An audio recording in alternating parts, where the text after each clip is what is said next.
आगे हम बढ़ते हैं और हमारा इस लेक्चर का अगला पार्ट रहेगा रिजॉल्विंग पावर ऑफ माइक्रोस्कोप। हम एक सिंपल माइक्रोस्कोप लेते हैं। आपको पता है ना, simple microscope is nothing but a simple double convex lens.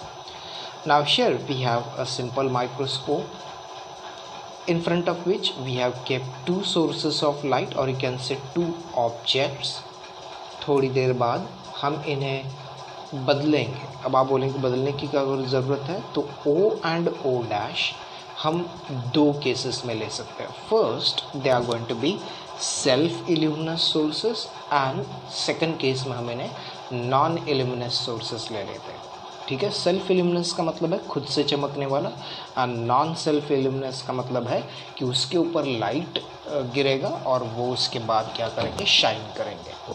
ठीक है, now consider two sources O and O dash which are kept at a small distance, separated by a small distance, that is A.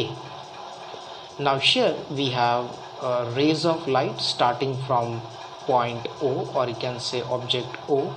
They falls on this double convex lens and produces image I, while object O dash rays from this will pass through double convex lens and it is going to produce image I dash। ये बातें आप अपने words में लिखिएगा, यहाँ पे कोई भी साइंटिफिक लैंग्वेज की आपको ज़रूरत नहीं है। You can give the explanation in your own words.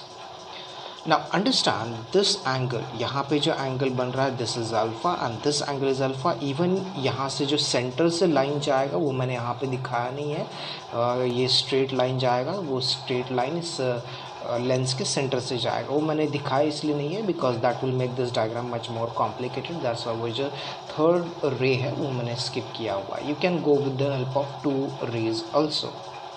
Now here we have this जो डायमीटर है इस लेंस का वो ऑन एन एवरेज हमने लिया हुआ 2 पॉइंट्स A और B के बीच में। ठीक है, ओके, तो ये डायग्राम क्लियर हो गया। पहले आपने बोला कि ऑब्जेक्ट किस तरह से इमेजेस को प्रोड्यूस करता है। ठीक, ये बात क्लियर हो गया। आपका एक पैराग्राफ इस डायग्राम से रिलेटेड रहेगा। सेकंड, इस डायग्राम को आप देखिएगा। मैं यहाँ पे इस डायग्राम को थोड़ा सा जूम इन करके आपको बताता हूँ। First of all these two diagrams are exactly same, only thing is that यहाँ पे जो O O डैश पार्ट है मैंने थोड़ा सा यहाँ पे क्या कर दिया, उसे डिटेल में दिखा दिया हुआ है। ठीक है, अब आप ध्यान दीजिएगा O O डैश ही मुझे यहाँ पे मिलेगा। O O डैश बस थोड़ा सा हमने इसे क्या कर दिया, अच्छे से ड्रॉ किया हुआ। अगर मैं देखता हूँ कि जो रे है O dash which is moving towards B, okay, where is that, O dash is moving towards B। ठीक है, आप इसे देखिएगा, O डैश से रे जाएगा कहाँ पे, B की तरफ, और O से भी क्या करेगा, लाइट जाएगा कहाँ पे, B की तरफ। ठीक है, अब ध्यान दीजिएगा O डैश से लाइट जाएगा कहाँ पे, B की तरफ, और ये ऑलमोस्ट उसी तरह से यहाँ पे क्या करेगा, B से जाएगा। इन दोनों रेज के बीच में जो पाथ आएगा, पाथ का मतलब है टू यहाँ पे कहाँ पे जाएगा, this is towards B। O dash से B की तरफ जा रहे हैं और O से B की तरफ जा रहा है। इन दोनों के बीच में जो पाथ डिफरेंस आएगा, ध्यान दीजिएगा, जो पाथ डिफरेंस आएगा, टू फाइंड दैट मैंने यहाँ पे क्या कर दिया, O से परपेंडिकुलर ड्रॉ किया। कहाँ पे, O डैश से जो B की तरफ जा रहा है, O डैश से जो B की तरफ जा रहा है और O से लेके B की तरफ जा रहा है। इन दो रास्तों के बीच में जो डिफरेंस आएगा वो दिखाने के लिए मैंने यहाँ से क्या कर दिया, परपेंडिकुलर ड्रॉ किया। कहाँ पे, O से लेके यहाँ पे, and that perpendicular is the difference of path. यहाँ से यहाँ तक का रास्ता, यहाँ से यहाँ तक का रास्ता, and that path difference is denoted by O dash C। So this is what, this is O dash C is your first path difference। ठीक है, ध्यान रखना, ये बहुत इंपॉर्टेंट है। ना एग्जैक्टली सेम वे मैं अब कहाँ से जाऊँगा, ओ से लेके ए की तरफ, ओ डैश से लेके ए की तरफ, और उनके बीच में जो पाथ डिफरेंस आएगा, अगर आप इस रास्ते को नीचे की तरफ लेके आए, समझ में आ रहा है आपको, अगर ये वाला पाथ मैं इधर लेके जाऊँ तो डिफरेंस जो आएगा वो रहेगा ओ डैश डी। ठीक है, तो दूसरा पाथ डिफरेंस कितना हो जाएगा, सॉरी मैंने यहाँ पे O dash C and O dash कितना रहेगा, डी रहेगा। This is also what, this is also path difference. So जो आपका टोटल पाथ डिफरेंस रहेगा वो कितना होगा, टोटल पाथ डिफरेंस रहेगा O dash C plus O dash D. ये बात ध्यान रखिएगा, O dash C O dash D is your total path difference. इस डायग्राम के अंदर मैंने एंगल अल्फा को दिखाया हुआ है, आप ज्योमेट्री को फॉलो करें तो ये दोनों एंगल कहाँ पे हो जाते हैं, इस ट्राइंगल में आ जाते हैं। आप ये वाला ट्राइंगल की बात कीजिएगा। Now in this triangle you can easily see this is what, this is right angle triangle. तो साइन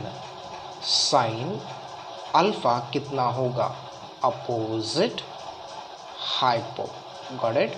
अपोजिट कौन रहेगा, ओ डैश सी, हाइपो रहेगा ओ ओ डैश। मैं उसे लिख देता हूँ कि साइन अल्फा एक ट्रायंगल में कितना हो रहा है, O dash C divided by O O dash, O dash C divided by O O dash जो है वो कितना है, ओ ओ डैश स्मॉल ए है, तो मैं उसे यहाँ पे लिख देता हूँ।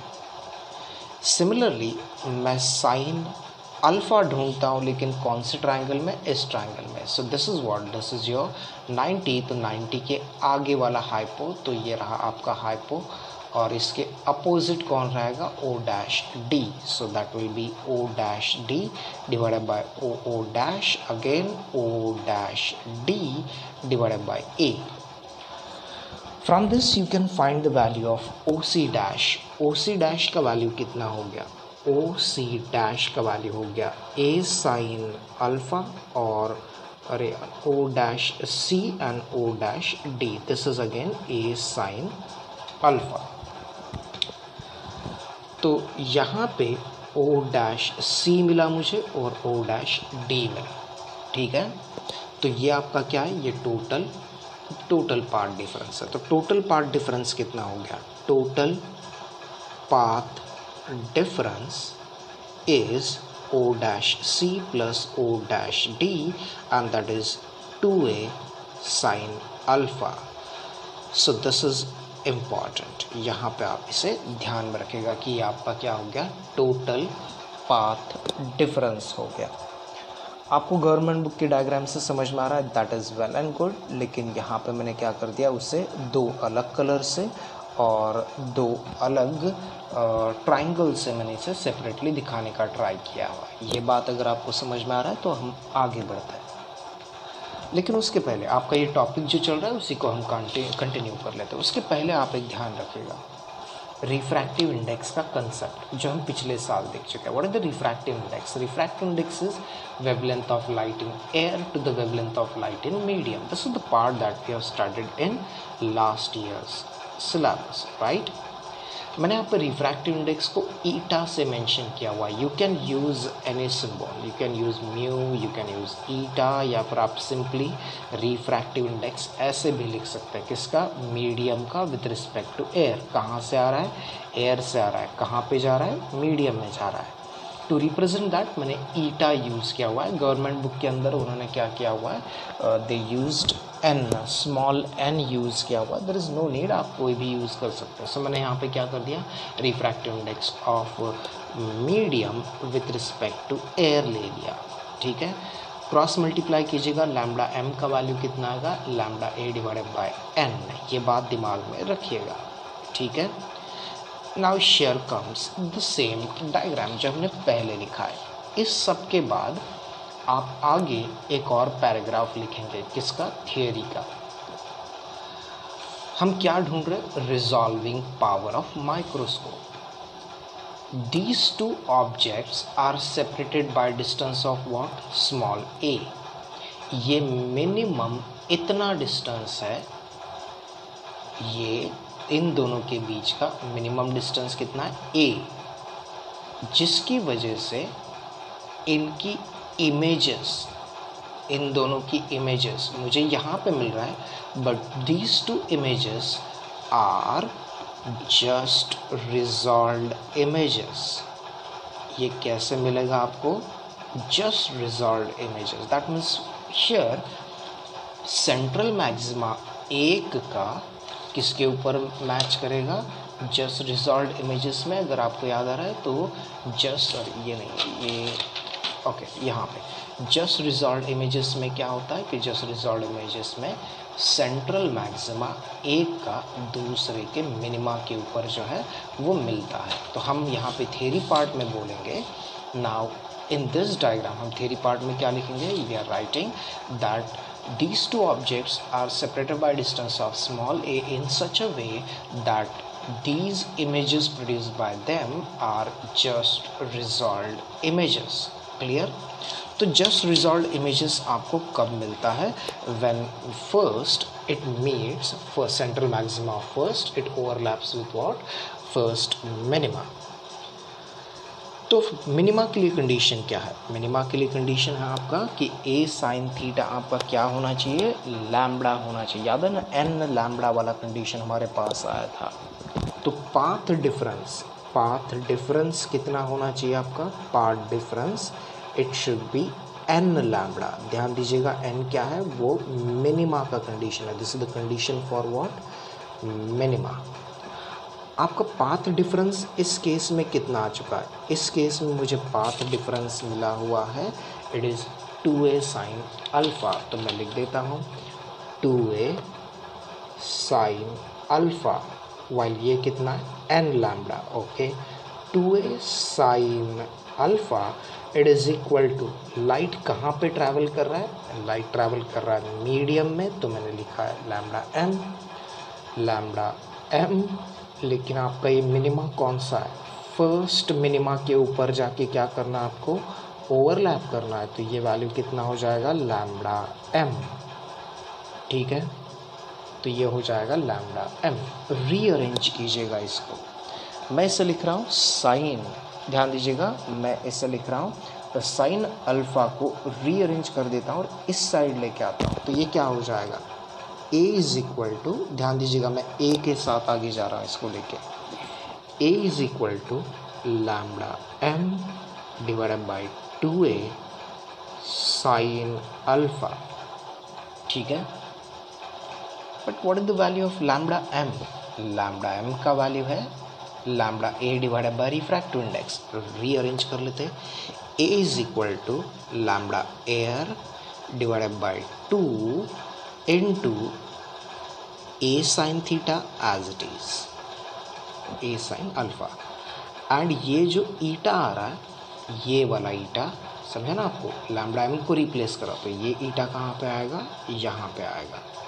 मैंने इसे स्क्वायर ब्रैकेट में क्यों लिखा हुआ है?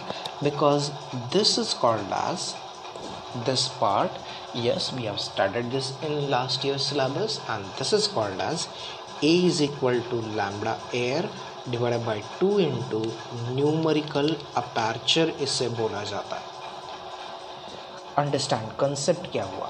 a जो है, a is that minimum distance जिसके बाद आपको इमेजेस कैसे मिलेगा? Just resolved images.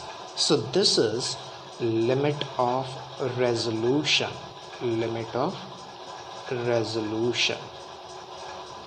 which is equal to a is equal to lambda divided by 2 into numerical aperture। ठीक, आप यहाँ पे लैम्बडा एयर भी लिख सकते हैं। ठीक है, तो रिजॉल्विंग पावर जो है किसका हम ढूंढ रहे हैं? माइक्रोस्कोप का that is going to be lambda divided by resolving power of microscope, it is 1 upon limit of resolution that becomes 2 into Na divided by lambda. ये आपका पार्ट हो गया। यहाँ पे आपने बोलना है, आपने ये जो एक्सप्लेनेशन दिया हुआ है, ये पूरा का पूरा एक्सप्लेनेशन हमने लिखा हुआ है फॉर, कौन से वाले सोर्सेस लिया था आपने, फॉर नॉन एल्यूमिनस सोर्सेस, नॉन एल्यूमिनस या फिर नॉन ल्यूमिनस सोर्सेस, जो खुद से नहीं चमकते हैं। ठीक है, ये बात ध्यान रखिएगा। ये पार्ट जो है वो रिजॉल्विंग पावर का है और इसके लिए आपको फॉर्मूला मिला है 2 into ईटा या फिर refractive index into A sine alpha divided by कितना हो रहा है, लैम्डा हो रहा है। ये आपका नॉन इल्यूमिनस सोर्सेस का रहेगा। ठीक, अब आप बोलेंगे कि अगर क्वेश्चन रहेगा ल्यूमिनस सोर्सेस का, मतलब जो खुद से चमकने वाले हैं, उनका क्या, तो आपको उसमें कुछ ज़्यादा नहीं करना है। हमारे सिलेबस में उसका एक्सप्लेनेशन उन्होंने क्या किया है, नहीं दिया हुआ है। अगर क्वेश्चन होता है कि फॉर ल्यूमिनस सोर्सेस, तो हम यहाँ पर लिखेंगे फॉर ल्यूमिनस सोर्सेस। ये जो मेरा लैम्डा का पार्ट मिला, आपको पता ना यहाँ पे a sin theta it is equal to lambda m मिला हुआ है, वहाँ पे सिर्फ आपको चेंज करना है कि रिजॉल्विंग पावर जो रहेगा that is going to be 2 as it is, eta as it is, a as it is, sine alpha भी as it is रहेगा, लेकिन आपको मल्टीप्लाई करना पड़ेगा 1.22 से। ठीक है, ध्यान दीजिएगा, ये अपने सिलेबस के अंदर नहीं है, ये बस आपको क्या करना है 1.22 से मल्टीप्लाई करना है। Yes there is a derivation for it, लेकिन फॉर दैट वो हमारे सिलेबस के अंदर नहीं दिया, इसलिए मैंने इसे इंक्लूड नहीं किया है। रिजॉल्विंग पावर हो गया, तो मैं यहाँ पे क्या कर लेता हूँ, लिमिट ऑफ रेजोल्यूशन भी बोलता हूँ, जो कि इसका ही उल्टा रहेगा, that is going to be 1.22 lambda divided by 2 refractive index a sine alpha. तो आपका जो डेरिवेशन होगा उस डेरिवेशन के अंदर आपको बस क्या करना है, ये 2 पार्ट ऐड करना है। ये आपका लिमिट ऑफ रेजोल्यूशन है या फिर रिजॉल्विंग पावर ऑफ माइक्रोस्कोप रहेगा। अगला क्वेश्चन है हमारे पास, that is resolving power of telescope, जो हमने थोड़ी देर पहले स्टडी किया था, that is resolving power of microscope. उसके और इसके बीच में मेजर डिफरेंस ये है कि सोर्सेज जो है यहाँ पे ये आपको दिखते हैं, मतलब या तो आपके लड़े से ये जो ग्राफ पेपर है इसके ऊपर का ये जो 2 पॉइंट है, इसके बीच में जितनी भी लाइंस आ रही है वो सारी लाइंस को मैं क्या बोल सकता हूँ, ON O डैश बोल सकता हूँ। ठीक है, O डैश आप उसे बोल सकते हैं, जो कि आपको क्लियरली दिखता है। लेकिन यहाँ पे क्या प्रॉब्लम है, प्रॉब्लम ये है कि टेलीस्कोप से आप चीज़ें दूर की दिखते हैं, बराबर है ना। प्रॉब्लम ये है कि सोर्सेस इन ग्राफ पेपर के ऊपर के लाइन की तरह एक के साइड में एक नहीं रखा जा सकता है। कंसिडर कीजिएगा, अगर ये मेरा हाथ जो है, फिंगर जो है, वो यहाँ पे क्या हो रहा है, ये एक स्टार है और उसके आगे, ध्यान दीजिएगा मैं कैमरा की तरफ आ रहा हूँ, उसके आगे अगर एक दूसरा स्टार रखा हुआ है या दूसरा स्टार है, तो अब ये 2 स्टार आपको ऐसे लगेगा एक दूसरे के एकदम पास में है। ठीक है, लेकिन हम लोग जानते हैं they are not very close to each other, ये एक दूसरे से क्या है, दूर दूर है। ठीक है ना, समझ में आ रहा है आपको, ये इस तरह से। तो इन दोनों को मैं A डिस्टेंस से सेपरेटेड है, B डिस्टेंस से सेपरेटेड है ऐसे नहीं बोल सकता। जहाँ पे मैंने बोला था ना A डैश से सेपरेटेड है, ऐसा बोला था, लेकिन ये टेलीस्कोप के केस में काम नहीं करेगा। ठीक है, एंड दैट्स वाई हम यहाँ पे इन दोनों के बीच में जो एंगल आ रहा है, हम उस एंगल को क्या कर लेते हैं, दिमाग में रखते हैं। इसका मतलब है ये स्टार नंबर 1 है और ये स्टार नंबर 2 है।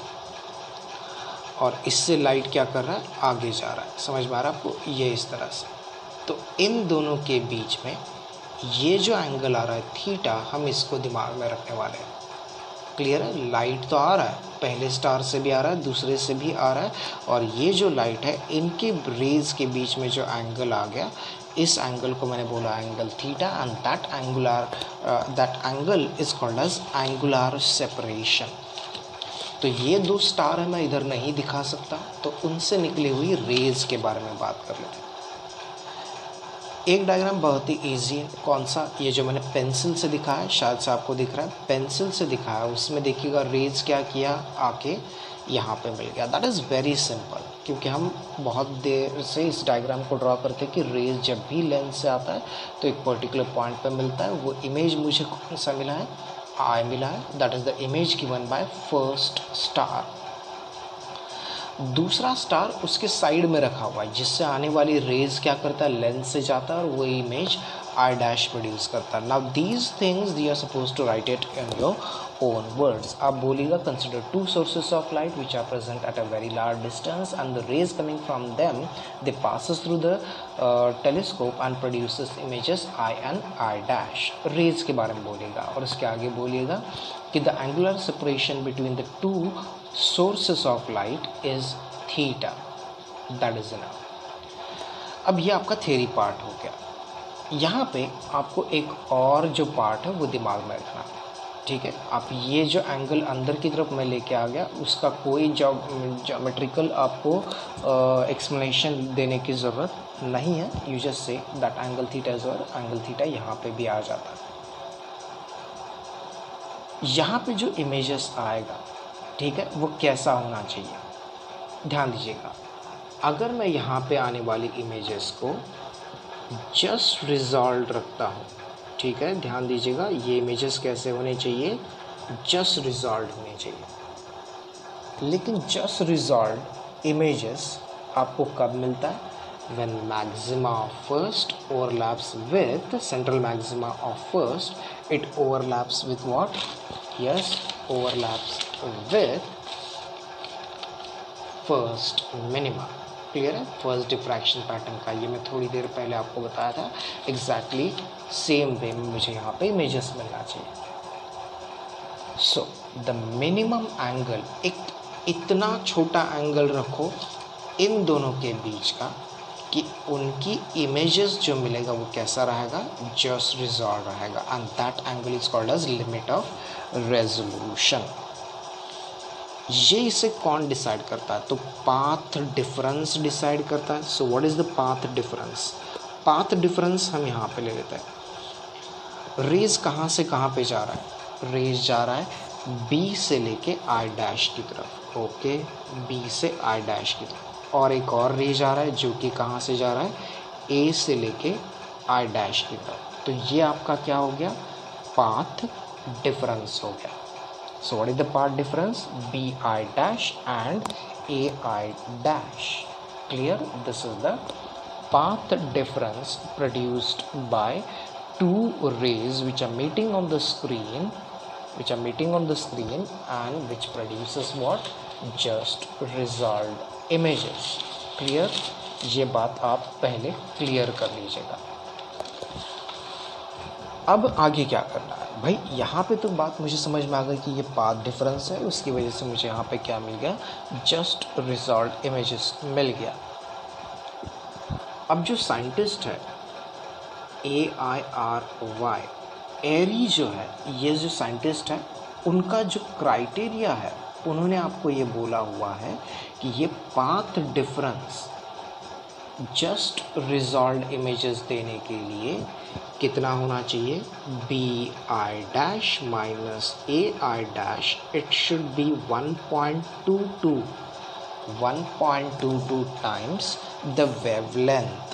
जो भी आप वेवलेंथ यहाँ पे यूज़ करें उसका 1.22 टाइम्स रहेगा। आपको सिर्फ क्या करना है, ये थ्योरेटिकल पार्ट यहाँ पे ऐड करना है। एक्सप्लेनेशन हमारे सिलेबस में नहीं है, इसलिए हम डायरेक्टली यहाँ पे क्या करेंगे, लिखेंगे इसके बारे में, ठीक। और एक बात उन्होंने बोला है कि 1.22 लैम्बडा तो आ रहा है, लेकिन ये पाथ डिफरेंस अगर आप यहाँ पे देखें तो पाथ डिफरेंस अगर है तो वो उन्होंने बोला है कि ये जो पार्ट डिफरेंस है B I dash and A I dash, it is approximately equal to D into theta. ठीक है, what is D? D is diameter on an average, इसका अपर्चर या फिर डायमीटर हो जाता है, डायमीटर या फिर मैं उसे बोल देता हूँ डायमीटर ए बी बोल देता हूँ। D is what? डायमीटर या फिर aperture of this lens, that is A B. फिर से लिख देता हूँ, D into theta it is equal to 1.22 times of lambda. आपको याद है व्हाट इज़ थीटा?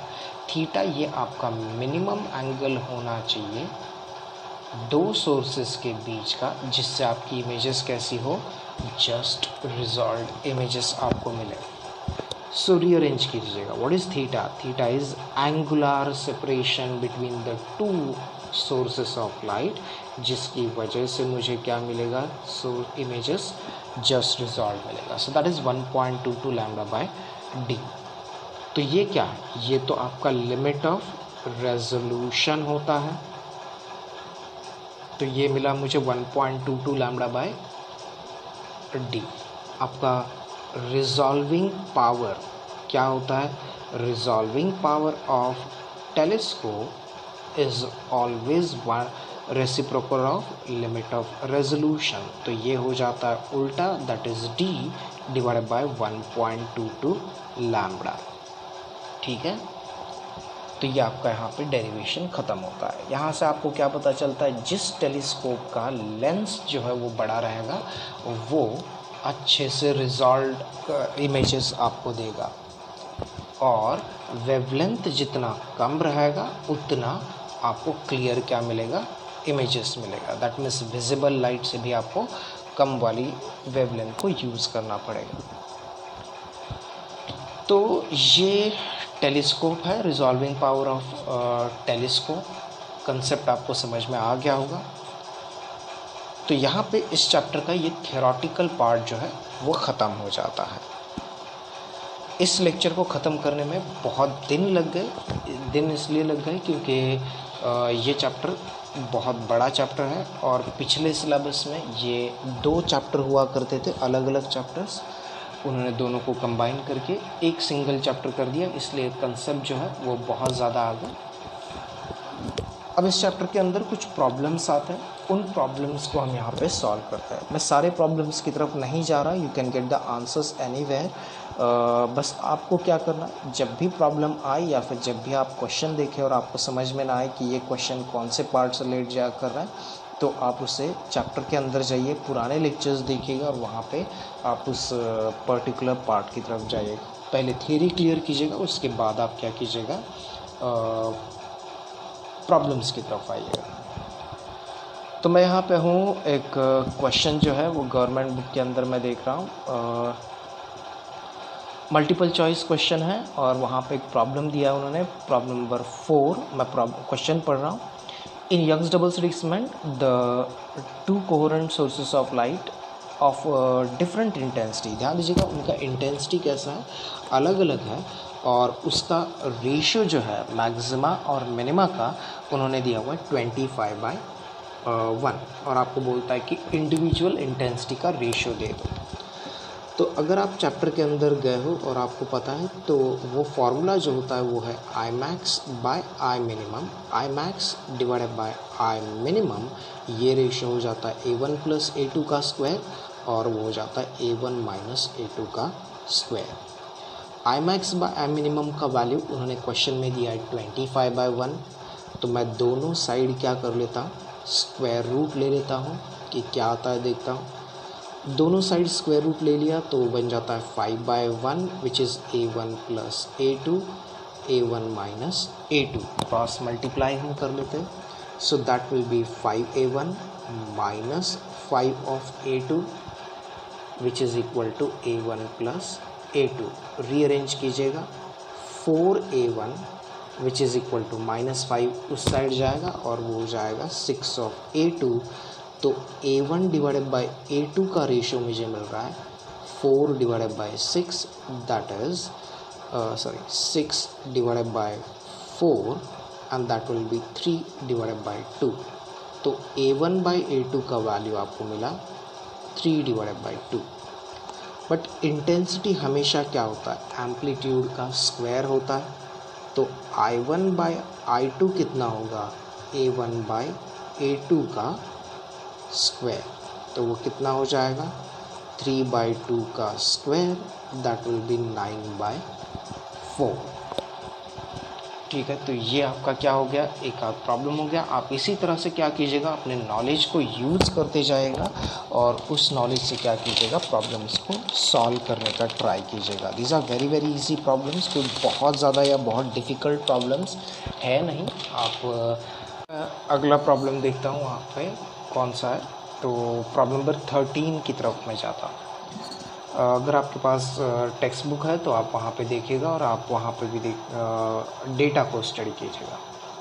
वहाँ पे उन्होंने बोला कि we have a white light whose range is from 400 nanometre. मैं यहीं पे कन्वर्ट कर लेता हूँ, 400 इंटू 10⁻⁹ मीटर। नैनो मतलब -9 मीटर होता है। तो वो कहाँ तक जाता है, so that range, initial value उन्होंने कितना दिया हुआ है कि शुरू होता है वो 400 से, लेकिन वो रेंज का लास्ट वाला पार्ट जो है वो है it is 700 nanometre. It is equal to 700 nanometre. मैं इसको भी कन्वर्ट कर रहा हूँ, 700 10⁻⁹ मीटर। कहाँ से शुरू हुआ, λ1 से शुरू हुआ, कहाँ पे पहुँचा, final value is λ2. Now this light, it is present in what? This light is present in air, right? Now this light, it enters in a medium of refractive index 1.55, and they are asking you what is the value of wavelength range when it reaches in that particular medium. Very simple problem. Refractive index is equal to lambda air divided by lambda medium. यही concept हमें use करना है। What is the refractive index? Refractive index दिया है 1.55। आपका lambda air initial value में use कर रहा हूँ। इनिशियल वैल्यू कितना है, 400, तो मैं इसे यूज़ कर लेता हूँ।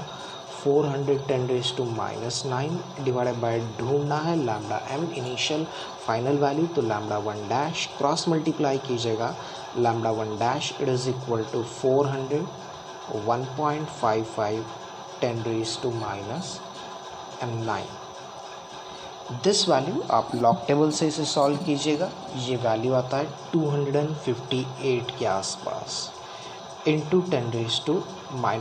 मैं लॉग टेबल कैलकुलेशन आपको नहीं दे रहा because that is the part that you are suppose to do. ये मेरा λ1 डैश है, λ1 का वैल्यू हो रहा है 258। देखिएगा पॉइंट के बाद और भी नंबर आते हैं, मैं उन सबको निकाल रहा हूँ। जब ये आपका आंसर मीटर में आता है तो आप इसे लिखेगा नैनोमीटर में, ठीक है। एग्जैक्टली सेम वे मैं इसका दूसरा λ1 डैश हो गया, मैं दूसरा पार्ट भी कर देता हूँ। तो λ2 डैश कितना हो जाएगा, it will be 700 10⁻⁹ divided by 1.55 10⁻⁹ as it is. And ध्यान दीजिएगा ये जो दोनों का डिवीजन है, this division it comes as 451 point something. तो वो मैं कैलकुलेटर से आप देख लीजिएगा या फिर आप रीचेकिंग के लिए एग्जैक्ट वैल्यू कैलकुलेटर से देख लीजिएगा, लेकिन यहाँ पे ये कैलकुलेशन लॉग टेबल से कीजिएगा। तो ये मेरा λ2 डैश है which is 451 point something nanometre.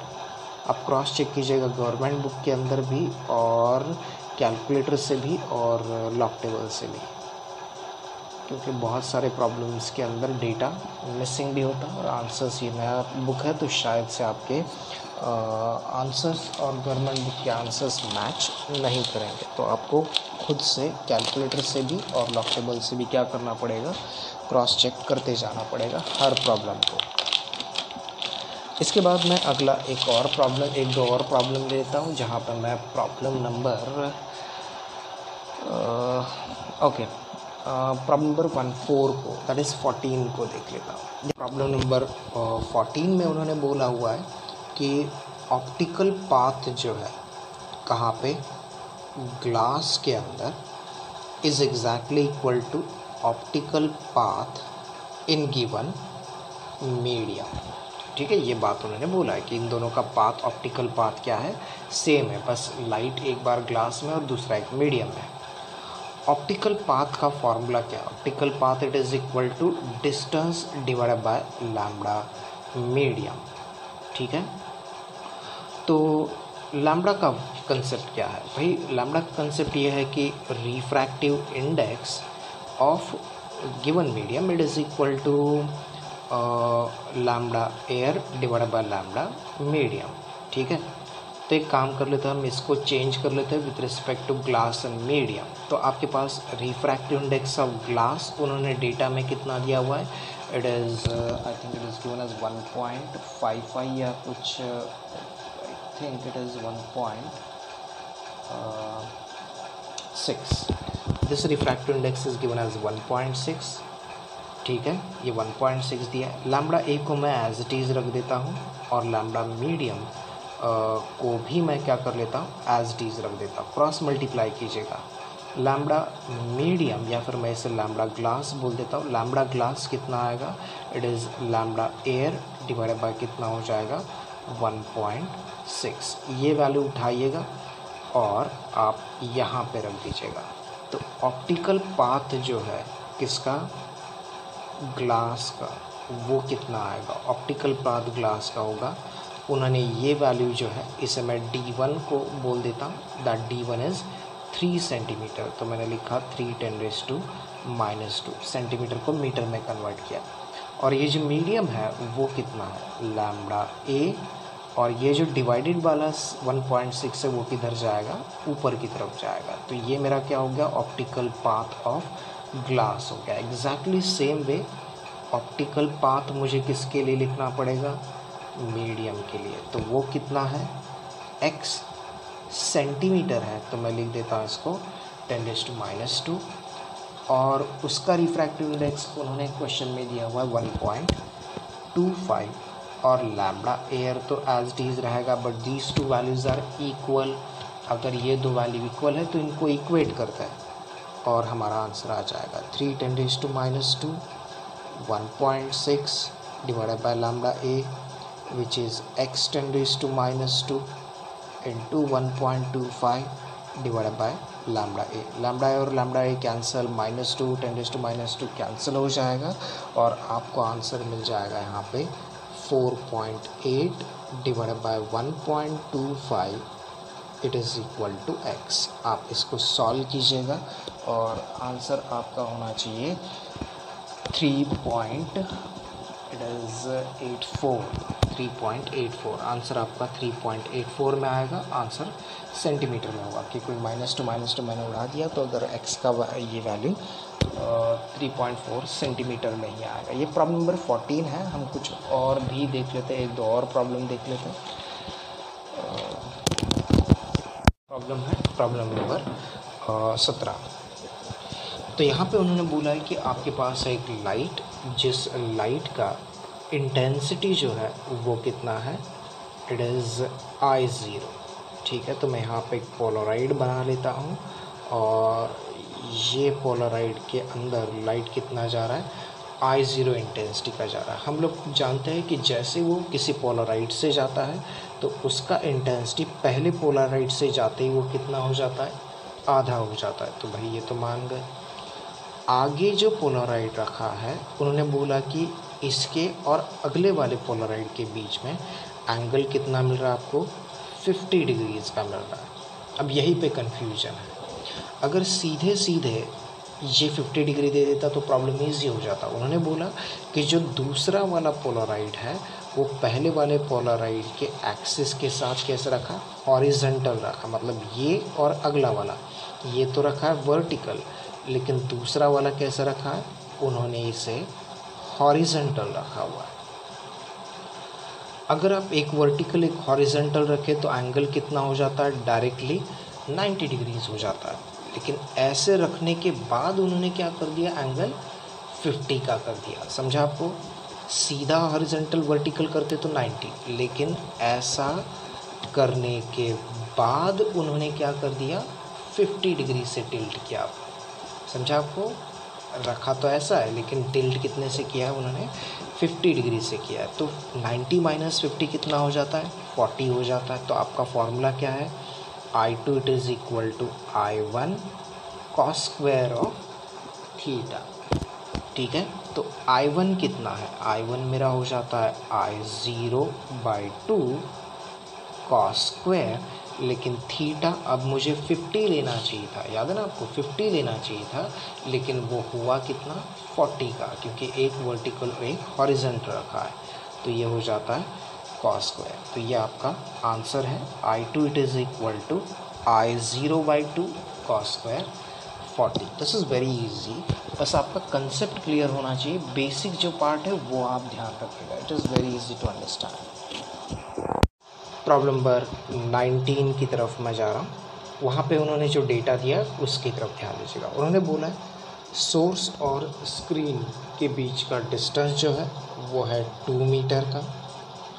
Slit width, that means जो विड्थ है वो उन्होंने दिया 0.2 मिलीमीटर का। मैं इसे चेंज कर रहा हूँ, तो ये हो जाता है 0.2 की जगह मैं लिख रहा हूँ 2 10⁻⁻1 और मिलीमीटर की जगह 10⁻³ so that becomes 2 10⁻⁻4 metre. That is my a, that is slit width. उन्होंने बोला है कि आप सेंटर से किसी भी साइड क्या कीजिएगा, फर्स्ट मिनिमा की तरफ जाए, तो वो डिस्टेंस हो जाता है 5 मिलीमीटर।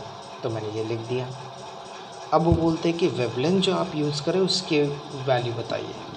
फॉर्मूला क्या है, a sine theta it is equal to n lambda. A as it is, sine theta याद है, tan theta sine theta equal होता है, आप x/d लिख सकते हो। पहला मिनिमा है इसलिए डायरेक्टली लैम्बडा। वैल्यूज़ पुटअप कीजिएगा। ए का वैल्यू आपके पास कितना है, ए का वैल्यू है इट इज़ 2 10⁻⁻4। x का वैल्यू कितना है, इट इज़ 5 10⁻⁻3 और कैपिटल D का वैल्यू है 2। 2 और 2 कैंसिल हो जाता है, तो मेरे पास आ जाता है लैम्बडा विच इज़ 5 10⁻⁷ मीटर। आप डायरेक्टली इसको क्या कीजिएगा, आंसर लिख सकते हैं, लेकिन मैं इसे कर रहा हूँ +3 और -3 से मल्टीप्लाई। तो ये और ये क्या हो जाता है, 5000, ये 5000, 5 और 1000 कितना हो गया, 5000। और ये जो दोनों को अंडरलाइन किया है वो होता है 10⁻10 मीटर, बट -10 मीटर को आप लिख सकते हो एंगस्ट्रॉम में। तो ये आपका हो गया wavelength. This is very easy problem. अगला एक और प्रॉब्लम लेते हैं, तो सेंटीमीटर को भी मैं कन्वर्ट कर लेता हूँ। तो कितना हो जाता है, 2 10⁻² इंटू 2.5 10⁻²। तो ये +2 -2 निकल जाएगा, तो यहाँ पर मुझे बचेगा सिर्फ 5 metre on an average value मिल रहा मुझे। सो उन्होंने बोला है क्वेश्चन के अंदर कि what is the limit of resolution. तो लिमिट ऑफ रेजोल्यूशन का फॉर्मूला क्या है, लिमिट ऑफ रेजोल्यूशन का फार्मूला हमारे पास it is 1.22 lambda divided by capital D। 1.22 मैंने कर दिया, लैम्बडा का वैल्यू है मेरे पास 5 10⁻⁷ और ये वैल्यू देखिएगा, और जो कैपिटल D है वो कितना आ रहा है, 5 आ रहा है। तो ये वैल्यू कैंसिल हो जाता है और आपका आंसर आ गया 1.22 10⁻⁷ रेडियन। ये वैल्यू मेरा अप्रॉक्सीमेट आ रहा है, क्योंकि मैंने यहाँ पे कितना लिया 2.5, या वो थोड़ा सा कन्वर्जन है, वो आप समझ जाएंगे। आप एग्जैक्ट वैल्यूज़ खुद से सॉल्व कीजिएगा। This is just the suggestion how to solve a given problem. तो अगला एक और प्रॉब्लम है यहाँ पे। अगला प्रॉब्लम है प्रॉब्लम नंबर 25। उसमें उन्होंने बोला हुआ है कि we have 2 alternate bright bands which are separated by a distance of 0.32 millimeter when we are using a light of wavelength 6000 angstrom. So they are asking you what is going to be the change जो होगा वो कितने से होगा fringe width में when you are using a light of wavelength 4800 angstrom। ध्यान दीजिएगा, हमें x2 नहीं ढूंढना है, लेकिन x2 की ज़रूरत लगेगा, इसलिए मैंने क्या किया, इसे वहाँ पे लिखा है। हमारे पास फार्मूला क्या है, we have x is equal to lambda capital D by small d। These two values are not changing. कौन कौन चेंज हो रहा है, x और लैम्बडा जो है वो बदल रहा है।